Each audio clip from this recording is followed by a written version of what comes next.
그러니까 그 처음에 왔을 때는 그냥 뭐 그냥 제대로 안 읽어보고 그냥 핸드폰 그런 느낌으로 판결을 내렸더라고. 와 진짜 얼마나 진짜 성질이 나쁜지야. 진짜 화병할 것 같아. 그때 진짜 힘들었지. 거기 처음에 뭐지? 조사 받으러 갈 때는 야 진짜 야 이 사람이 이렇게 야 저러다가 지금 폐인 되겠다 싶더라니까. 덕분에 네곡 덕분에 잘했지. 아니었으면 진짜 힘들었을 거야.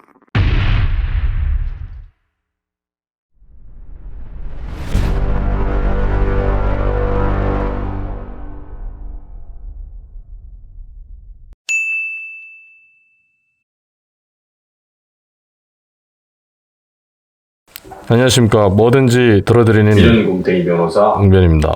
OECD 국가 중 자영업자 비율이 25% 이상인 국가는 한국이 유일했는데요. 코로나 시국을 거치면서 작년 9월 통계청 발표 이후 20% 아래로 떨어졌다고 합니다. 코로나 등으로 경영이 악화되어 수치가 떨어진 것 같다는 생각에 씁쓸해지게 됩니다. 자영업하시는 대표님들, 사업 운영하시는 사장님들 모두 힘내시기 바랍니다. 파이팅! 오늘 말씀드릴 사건은 사업 중 투자를 받았다가 투자자에게 투자금을 몽땅 토해내게 될 뻔한 사업가 A씨의 이야기입니다. 사업가 A씨는 열심히 사업을 진행하던 중 자금이 부족하여 투자를 받게 되지만 투자자가 나중에 그건 투자가 아니고 빌려준 돈이니까 빌려준 돈을 모두 갚아라 라는 소송을 제기하게 되었고 사업가 A씨는 이 소송에서 패해서 투자받은 금액을 모두 반환할 지경에 이르렀으나 저의 도움으로 빌려준 돈이 아니라 투자한 금액이 맞으므로 돈을 되돌려줄 필요가 없다고 1차 판결을 뒤집고 승소한 그런 사건입니다. 자, 차근차근 사건을 한번 되짚어 보겠습니다.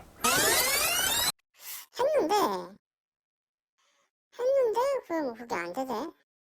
근데 그 논리적인 부분이 그 중간에 얘기하고 내가 적어서 냈었잖아. 했는데 논리가 약한 것 같더라고. 법리적인 얘기를 얘기 듣고 했는데 그러니까 그 처음에 왔을 때는 그냥 뭐 그냥 제대로 안 읽어보고 그냥 핸드폰 그런 느낌으로 판결을 내렸더라고. 그래서 우리가 뭐 이렇게 법률적인 용어를 써가면서 이제 다시 들어간 거잖아. 그 금액을 떠나가지고 그게 치면은 또 장난이 아닌 거니까. 그렇지 뭐 그게 그 전에 이렇게 졌다는 둥 뭐 지금 쟤들 그 친구 얘기하는 거 보니까 이게 막무가내잖아. 막무가내로 막 들이대니까 야 진짜 당황스럽더라고. 근데 사람이 막 그걸 변하네. 그러면서 애가 머리가 빡 돌아간 거야. 그러니까 앞이 뒤가 아무것도 안 보이는 거지. 그때도 생각해보면은 아우 진짜 그 얘가 나 진짜 얘가 처음에 만났는데 만나서 얘기를 해보니까 얘가 이게 옛날에 그 사람이 아닌가. 이게 정신이 확 돌아간 것 같은 그런 느낌이 들더라고. 야, 이 사람이 이렇게, 야, 저러다가 지금 폐인 되겠다 싶더라니까. 이런 분쟁을 막 얘기하려니, 이게 뭐, 처음 듣는 사람은 뭐, 둘 다 똑같은 놈이다. 이렇게 생각할 거 아니야. 좀 그런 거 있을 거 아니야. 근데 그렇게 끝나서 뭐 다행이긴 한데, 그때 진짜 힘들었지. 거기 처음에, 뭐지? 조사 받으러 갈 때는, 야, 진짜. 의사도 왔었지. 하기라고 이렇게 왔는데 그게 안 되잖아. 앞뒤가 안 맞잖아. 그걸 카톡 없고 이랬으면은 야 그거라도 있어서 다행이지. 한 명 되셨잖아. 와 그 사람도 씨 그렇게 사람이 그렇게 바뀌냐. 다른 식의 그거랑 이 사람이 교묘하게 말을 하더라고. 교묘하게 진짜 교묘하게 말을 하는 게 뒤에 포석에 말을 두고 이제 사실을 이게 막 만들어 가더라고. 야 그런 거 보면서 참 사람이 참 그러니까 둘이 지금 그때 말을 막 맞춰버렸잖아. 어쨌든 이게 야 조작하려 그러면은 우리는 진짜 그나마 멀리 서로 외국에 있어가지고 카톡으로 이렇게 대화를 주고받고 대화한 거는 나타나진 않지만 그래도 대화 안 한 거는 카톡에 남아 있었잖아. 야 그걸 일일이 그 다 캡처 받아가지고 그런 생각이 들더라. 이게 변호사는 써야겠구나 이런 생각이 많이 들더라. 나도 고생했다 진짜. 진짜 화병할 것 같아. 맨 처음에 1심 그 원고 일부승으로 진 거잖아. 와 진짜 얼마나 진짜 성질이 나쁜지야. 진짜 돈을 떠나가지고 돈도 내 그 돈 없었지만 아마 진짜 야 열이 엄청 받았을까 아마. 일하는 데서도 그거 적으려 그러면은 밤에 와가지고 낮에 또 일하러 다니니까 밤에 와가지고 그거 적는다 생각해봐. 진짜 고생했다. 어쨌든 뭐 이래저래 그거 머리 써느라 빡셌다. 덕분에 니곡 덕분에 잘했지. 아니었으면 진짜 힘들었을 거야. 아니었으면 진짜 힘들었을 거야. 아니었으면 진짜 힘들었을 거야. 네, 잘 들어봤습니다. 오늘 주인공인 사업가 A씨는 카카오톡의 유용한 기능 중 하나인 보이스톡이나 페이스톡과 유사한 형태의 앱 관련 사업을 진행하던 중에 B씨와 C씨로부터 투자를 받게 됩니다. 이때 B씨는 A에게 5천만 원 정도를 투자하게 됩니다. 하지만 사업 성과가 더디게 나오게 되자 B씨는 A에게 뜬금없이 50만 원을 갚으라며 내용 증명을 보내고 법원에 소장을 제출하게 됩니다.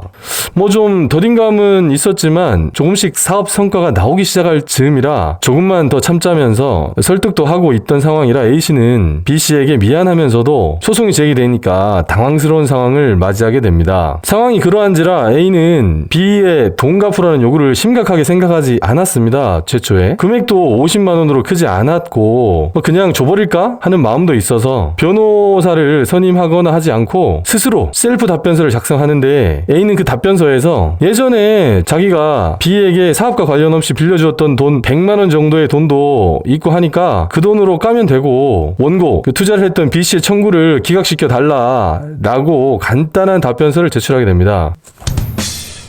그렇게 진행된 1심의 선고 결과는 어땠을까요? 원고의 청구를 인용한다. 피고는 원고에게 50만 원을 갚아라. 피고의 상계 항변은 받아들이지 않는다. 상계 항변을 받아들이지 않는 이유에 대해서는 일체 언급도 없는 한쪽짜리 판결문을 받게 됩니다. 판결문을 송달받은 그날 저녁 A씨는 그제서야 저를 찾아오게 됩니다. 이럴 수가 있냐. 판사가 내 얘기를 잘 들어줘서 크게 걱정 안 했는데 졌다. 어떻게 해야 되냐. 돈도 얼마 안 되는데 그냥 50만 원 줘버릴까? 라고 하면서 저에게 하소연을 하게 됩니다. 저는 크게 한숨을 쉬면서 왜 이렇게 처리를 했냐, 또 왜 이렇게 늦게 연락을 했냐 라면서 호통을 쳤습니다. 뭐 이미 벌어진 일은 어쩔 수 없으니까 앞으로 대응이 중요해졌는데요. 모든 자초지정을 듣게 된 저는 무조건 항소해야 된다라고 이야기를 합니다. 왜냐? 항소하지 않으면 A씨가 패소한 게 확정되게 되죠. 하지만 이때 저는 이 B씨가 50만 원 받으려고 소송을 한 게 아니다 라는 생각을 하게 됐습니다. B씨는 소송을 통해서 50만 원을 받기 위해서 소송한 게 아니죠. 자기가 A한테 투자한 투자금 5천만 원이었는데 이 전부를 되돌려받고 싶어서 소송을 했다는 것이 저의 생각이었습니다. B는 최초에 5천만 원을 투자가 아닌 소비대차다, 그 빌려준 돈이다 라고 주장하면서 50만 원이 아닌 5천만 원을 돌려달라고 소송을 제기하였다가 만약에 패소하게 되면은 5천만 원 못 받는 건 당연하고 그 5천만 원 전부에 대한 소송 비용, 인지대, 송달료 전부 날릴 가능성이 있으니까 그중 일부인 50만 원에 대해서 법원이 어떤 생각을 갖고 있는지를 떠보려고 소송을 제기한 겁니다. 우리 이때 이게 전문용어로 간을 봤다라고 얘기하는 거죠. 상황이 이런데 만약 항소를 하지 않고 A가 50만 원을 줘버리면 어떻게 될까요? 곧바로 B씨는 나머지 4,950만 원 추가로 내놓으라는 소를 제기할 것이다 라고 저는 생각을 했습니다. 실제로 B는 아니나 다를까 항소심 계속 중에 4,600여만 원 정도를 추가로 내놓으라고 바로 소송을 제기했습니다. 4,950만 원이 아닌 4,600만 원을 내놓으라고 한 이유는 뭐 정확히 알긴 어려운데 어쨌든 4,600만 원을 내놓으라고 소송을 제기했습니다. 아무튼 A는 저의 말을 듣고 항소를 하게 됩니다. 돈이 없어서 변호인 선임은 못하는 상태여서 제가 답변서하고 준비서면을 작성해 주거나 또 A가 작성한 증거 서류를 검토한 후에 제출하기로 하였습니다. 저의 전략에 따라서 차근차근 준비한 결과 마침내 소송 결과가 나오게 되는데요. 어떻게 됐냐고요? 어떻게 됐을 것 같아요? 맞습니다. 2심에서 1심 결과를 뒤집고 A의 항소를 인용. 다시 말해서 A가 승소하게 됩니다.